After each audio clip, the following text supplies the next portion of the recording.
জেলে যখন ছিলাম তখন পাড়া করে মাহমুদ ভাইয়ের সঙ্গে আমরা কবিতা পড়তাম। জেলের মধ্যে অনেকেই ছিলেন আমাদের সঙ্গে মৌলানা নিজামী সাহেব ছিলেন আমাদের সঙ্গে, আমাদের কামরুজ্জামান ভাই ছিলেন, আবুল কাসেম সাহেব ছিলেন, আজহার আলী সাহেব ছিলেন। মাঝে মাঝে হতাশা আসে, কিন্তু আবার মাঝে মাঝে ফিরে আসি। মনে হয় যে মানুষকে অবিশ্বাস করা উচিত নয়, আস্থা রাখা উচিত। আস্থার মধ্যে দিয়ে এগিয়ে যাওয়া আমি বিশ্বাস করি।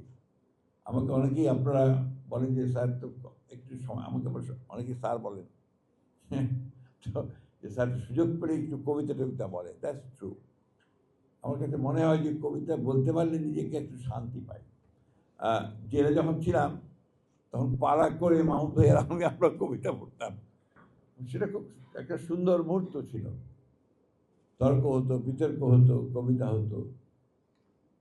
তো মনে হতো যে সামনে কিছু একটা আছে, আশা ছিল। জেলের মধ্যে অনেকেই ছিলেন আমাদের সঙ্গে মৌলানা নিজামী সাহেব ছিলেন, আমাদের সঙ্গে আমাদের কামরুজ্জামান ভাই ছিলেন, আবুল কাসেম সাহেব ছিলেন, আজহার আলী সাহেব ছিলেন, আমাদের মোল্লা আপনার আব্দুল কাদের মোল্লা ভাই ছিলেন। অনেকে আছেন, অনেকে চলে গেছেন। পিন্টু ভাই ছিলেন, আপনার রেজাকুল হায়দার ছিলেন, আমাদের হান্নান শাহ সাহেব ছিলেন, কর্নেল রবিও ছিলেন কিছুদিন আমাদের সঙ্গে। অনেকেই ছিলেন, অনেকেই, হাজার হাজার। আর ছেলেরা তো হাজার হাজার ছিল। বিএনপি নেতাকর্মীদের বিরুদ্ধে ৬০ লক্ষ নেতাকর্মী, তারা, এটা বোধ হয় পুরো গণতান্ত্রিক পার্টি মোট আসামির সংখ্যা ছিল ৬০ লক্ষ মিনিমাম, আর মামলা ছিল ১০০ লক্ষের ওপরে। আমাদের বিএনপির ১৭০০ মানুষ গুম হয়ে গেছে, ইলিয়াস আলী সহ। ইলিয়াস আলী কেন গুম হচ্ছে, চৌধুরী আলম কেন গুম হচ্ছে, মাহমুদ ভাই খুব ভালো জানেন। এখন ওই ইলিয়াস আলীর মেয়ে বড় হয়েছে, বিশ্ববিদ্যালয়ে পড়ছে, ছেলে ব্যারিস্টার হয়েছে। কিন্তু এই মুহূর্তগুলো আমরা ভুলতে পারি না। ওরা যখন সামনে এসে দাঁড়ায়, আজকে আমাদের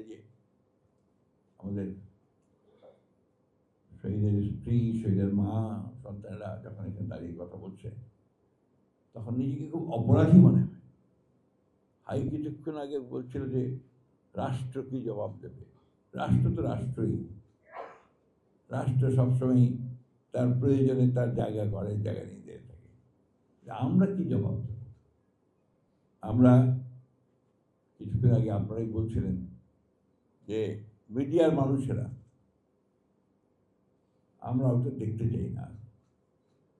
সেই তোষামদি, মশায়েদি, এই জিনিসটা আর দেখতে চাই না। দুর্ভাগ্যজনকভাবে ওটাই আবার দেখতে হয়। রাজনীতিতে একই ঘটনা ঘটে, আপনার আমলাতন্ত্রে একই ঘটনা ঘটে। Something is wrong somewhere. আমরা কেন জানি না জাতিগতভাবে আমরা বেরিয়ে আসতে পারছি না এখনো, কেন জানি না।